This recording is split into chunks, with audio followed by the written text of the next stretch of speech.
Political science পঢ়িবলৈ আহিছে, কোনোবাই অসমীয়া বা কোনোবাই ইকনমিক্স, কোনোবাই ইংৰাজী, যিয়ে পঢ়িবলৈ নাহক বা ইয়াত আনকি হায়াৰ ছেকেণ্ডেৰী বা ডিগ্ৰী পঢ়িবলৈ অহা ছাত্ৰ ছাত্ৰী যিহেতু আছে, একেবাৰে অসমৰ একমাত্ৰ চাগে শিক্ষা প্ৰতিষ্ঠান এইখন যে য'ত কেজিৰ পৰা একেবাৰে PhD লৈকে আছে।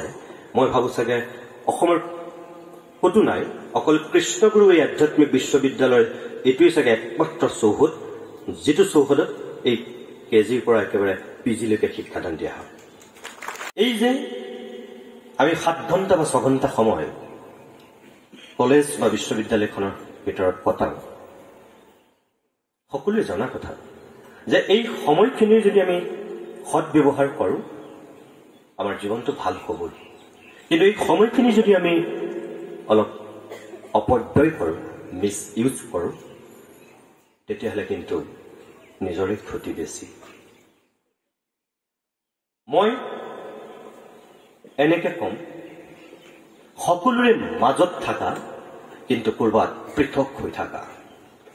শোভাযাত্ৰাত তুমি অংশগ্ৰহণ কৰা, সমদলৰ শাৰীত তুমিও থাকা, কিন্তু ক'ৰবাত তুমি জিলিকি থাকা।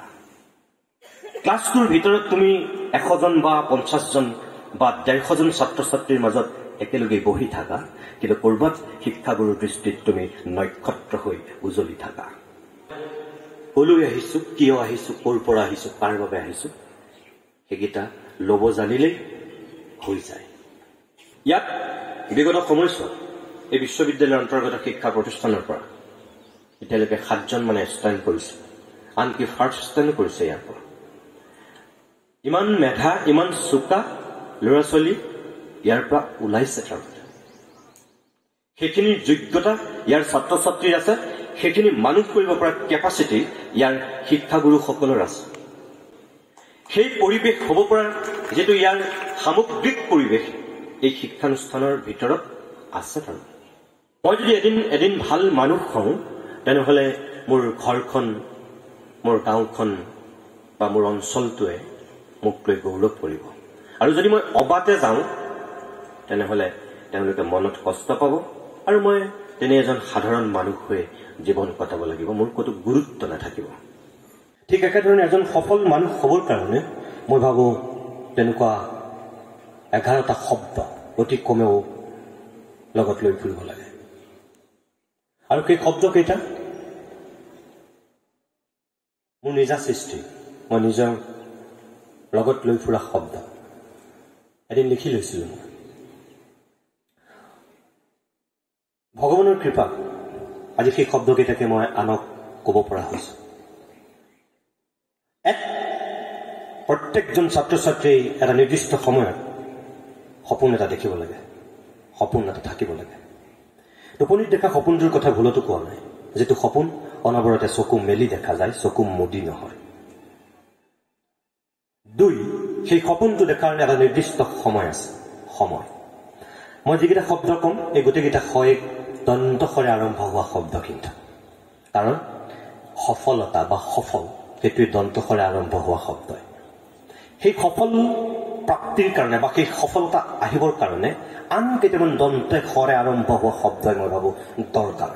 আৰু সেই শব্দকেইটাই হৈছে 1 সপোন, 2 সময়, এটা নিৰ্দিষ্ট সময় আছে সেই সপোনকেইটা দেখাৰ।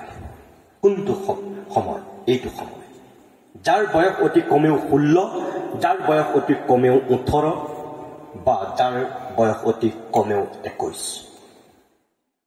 এই সময়ছোৱা 16 বছৰত হাইস্কুল শিক্ষান্ত পৰীক্ষাত উত্তীৰ্ণ হয়, 18 বছৰত উচ্চতৰ মাধ্যমিক উত্তীৰ্ণ হয় আৰু 21 বছৰত স্নাতক, অতি কমেও। কাৰণ তেওঁলোকে নিজক বুজি পোৱাৰ এইটোৱেই আটাইতকৈ উপযুক্ত সময়। যদি এই 16 বছৰ, 18 বছৰ বা এই 20-21 বছৰত সময়ৰ গুৰুত্ব বুজি পোৱা যায়, সেইসকল ছাত্ৰ ছাত্ৰীয়ে মই ভাবো অনাগত 80 বা 70টা বছৰ সুখ আৰু আনন্দৰ মাজত কটাব পাৰে। আৰু যিসকলে এই 20, 18, 16 এই বয়সটোৰ সময়ৰ মূল্য নুবুজে, তেওঁলোকৰ আহি থকা 70-60টা বছৰ তিক্ত আৰু বিৰক্ত হ'ব। কোনটো গ্ৰহণ কৰিম এতিয়াই ভাবা উচিত। হাঁহি স্ফূৰ্তি আনন্দ বা ঢিটিঙালি মাৰি আড্ডা মাৰি সময় কটাম, ফেচবুকত বিজি থাকিম, হোৱাটছএপত বিজি থাকিম, নে মই লাইব্ৰেৰীত বিজি থাকিম? নিজক সোধাৰ এইটোৱে উপযুক্ত সময়। মই চিনেমা চাম, আড্ডা মাৰিম, বা মই অকল প্ৰেম কৰিম, নে মই সেইখিনিক দ্বিতীয় স্থানত ৰাখি প্ৰথম স্থানত মই অধ্যয়নটোক অগ্ৰাধিকাৰ দিম? এইটোৱে সেইটো সময় সিদ্ধান্ত লোৱাৰ। মই ডক্টৰ হ'ম নে মই ইঞ্জিনিয়াৰ হ'ম, মই প্ৰফেচৰ হ'ম নে মই ৰাজনীতিবিদ হ'ম, মই ভাইচ চেঞ্চেলৰ হ'ম নে মই বিশিষ্ট অধিবক্তা হ'ম, নে মই অসমৰ মুখ্যমন্ত্ৰী হ'ম? এইটোৱে সেইটো সময় ঠিক কৰাৰ। ভৱিষ্যতলৈ মই এজন অভিনেতা হ'ম নে মই এজন ভাল গায়ক হ'ম, মই এজন ভাল ক্ৰীড়াবিদ হ'ম নে মই এজন ভাল লেখক সাংবাদিক হ'ম? এইটোৱে সেইটো সময় ঠিক কৰাৰ। সময়টো শেষ হোৱাৰ পিছত ভাবি লাভ নাই।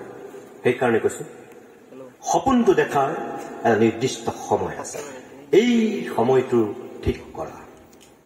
তাৰ পিছতে তোমাক দৰকাৰ হয় তৃতীয়টো স্বৰ, সেইটোৱে হৈছে সংকল্প।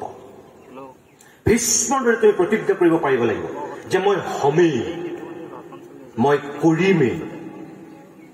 হম বুলিছো হম, কৰিম বুলিছো কৰিম। কি কৰিবা? যদি তুমি ভাবিছা যে মই ভৱিষ্যতলৈ এজন অধ্যাপক হ'ম, যদি তুমি ভাবিছা ভৱিষ্যতলৈ মই এজন প্ৰশাসনিক বিষয়া হ'ম, যদি তুমি ভাবিছা মই ভৱিষ্যতলৈ অসমৰ এগৰাকী নামজ্বলা অভিনেতা বা অভিনেত্ৰী হ'ম, বছ তুমি লাগি যোৱা। এই পঢ়া শুনাৰ লগতে সেই সপোনটোৰ পিছত তুমি লাগি যোৱা। যিখিনিৰ প্ৰয়োজন, যিখিনি কৰিলে তুমি সেই জেগাটোত পাবাগৈ, লাগি যোৱা। এতিয়াৰ পৰাই লাগি যোৱা। কোনেও গম পাব নালাগে। সেই সংকল্পটো আনৰ চকুত দেখুৱাই বেৰত ওলমাই ল'বলৈ মই নাই কোৱা। সেই সংকল্পটো মই ল'বলৈ কৈছো নিজৰ হৃদয়ৰ মাজত, নিজৰ অন্তৰৰ মাজত। শিলৰ দৰে খোদিত কৰি লিখি লোৱা যে মই পাৰিম, মই হ'ম, মই কৰিম, মই দেখুৱাম, এদিন মই হৈহে। বছ, তৃতীয়টো সংকল্প। সেই সংকল্প যেতিয়া ল'বা, সেই সংকল্পক তোমাক আগুৱাই নিবৰ কাৰণে আন এটা শৰে প্ৰয়োজন হয়। সেইটোৱে হৈছে সাধনা। কোনো মানুহ সাধনা অবিহনে জীৱনত কেতিয়াও সফল হ'ব নোৱাৰে। সাধনা লাগিবই। প্ৰত্যেকজন মানুহৰ জীৱনত সাধনা গুৰুত্ব অপৰিসীম। তোমালোকৰ ভাইচ চেঞ্চেলৰ পৰা আৰম্ভ কৰি, তোমালোকৰ এই আই মাতৃৰ পৰা, পঞ্জীয়ক মহোদয়ৰ পৰা আৰম্ভ কৰি, তোমালোকৰ শিক্ষাগুৰু সকলোলৈকে, তোমাৰ মা দেউতালৈকো তুমি মনত পেলোৱা। যদি তেওঁলোক ক'ৰবাত সফল হৈছে, তেনেহ'লে সাধনা অবিহনে তেওঁলোক সফল হৈছে নেকি? নাই হোৱা। এই সাধনা লাগিবই। সেই সাধনা আগুৱাই নিবৰ কাৰণে তেতিয়াই তোমাক আন এটা দন্তসৰে আৰম্ভ হোৱা শব্দৰ প্ৰয়োজন হয়। সেইটোৱেই হৈছে সাহস। যিবিলাক মানুহ 10 খোজ আগুৱাই 20 খোজ পিছুৱাই যায়, জীৱনত সফল হ'ব নোৱাৰে। ঘাট প্ৰতিঘাত আহিবই, বাধা বিঘিনি আহিবই। কোনোবাই ইয়ালৈ হয়তো স্কুটি লৈ আহে, কোনোবাই হয়তো ইয়ালৈ বাইক লৈ আহে, কোনোবাই ইয়ালৈ গাড়ী লৈ আহিব পাৰে, বা কোনোবাই ইয়াত হোষ্টেলত থকা ল'ৰাই মান্থলি মাক দেউতাকৰ পৰা 10,000 টকাও পাব পাৰে। কিন্তু কোনোবাজনে 10,000 বাদ দিয়া 1,000 টকা এটা পাবৰ কাৰণেও হয়তো হাহাকাৰ কৰিবলগীয়া হয়। চেলেঞ্জ, প্ৰত্যাহ্বান থাকে। কিন্তু সেই প্ৰত্যাহ্বান অতিক্ৰম কৰি নিজক আগুৱাই নিবৰ কাৰণে যিটো বস্তুৰ দৰকাৰ হয়, সেইটোৱেই হৈছে সাহস, প্ৰচণ্ড মানসিক সাহস। যে মই হাৰ নামানো, মই পাৰিমেই, মই যামেই আগুৱাই। এই যিটো সাহস, এইটোৱে দৰকাৰ হয়। আৰু সেই সাহসেৰে যিবিলাক ছাত্ৰ ছাত্ৰী আগুৱাই যায়, তেওঁলোকে আন এটা শৰ অধিকাৰী হয়। কি সেইটো? সংগ্ৰাম। কিহৰ সংগ্ৰাম? হাতত পিষ্টল লৈ ৰাজপথত কৰা সংগ্ৰাম বা আন্দোলনৰ কথা মই নাই কোৱা। মই কৈছো সেইখন সংগ্ৰামৰ কথা, যিখন সংগ্ৰাম লুকি লুকি প্ৰতিজন সফল মানুহে কৰে। জীৱনৰ সংগ্ৰাম। তুমি এতিয়া যিখন ক্ষেত্ৰত জপিয়াই কৰিবা, সেইখনেই হৈছে জীৱনৰ সংগ্ৰাম। তুমি জীৱন গঢ়াৰ সংগ্ৰামত নামিছা। সেই সংগ্ৰামখনক আগুৱাই নিবৰ কাৰণে তোমাক আন এটা শৰে দৰকাৰ হয়। সেইটোৱেই হৈছে সান্নিধ্য। তুমি কাৰ লগত থাকি সংগ্ৰামখন কৰিছা? তোমাৰ সোঁফালে, তোমাৰ বাওঁফালে কোন বহি আছে? তুমি মনত ৰাখিব পাৰিব লাগিব। ভালৰ লগত থাকিলে তুমি ভাল হবা গম নোপোৱাকৈ, আৰু যদি তুমি বেয়াৰ সান্নিধ্যত থকা, গম নোপোৱাকৈ তুমি বেয়া হৈ হৈ হৈ হৈ গৈ থাকিবা। এই বাটৌ চৰাই সাধুটোৰ দৰে হ'ব। ভাল কথা শুনি ভাল মাত পাতে, আৰু বেয়া কথা শুনি শুনি অসভ্য কথা কয়। একেই অৱস্থা। সেইকাৰণে অসমীয়াত এষাৰ কথা আছে, ভালে পায় ভালক, যাবৰে পায় খালক। তুমি যদি ভাল, তুমি ভালেই হৈ গৈ থাকিবা। আৰু তুমি যদি বেয়া গম নোপোৱাকৈ তুমি হোতাশাললৈ গৈ থাকিবা। তোমাৰ সোঁফালে তোমাৰ বাওঁফালে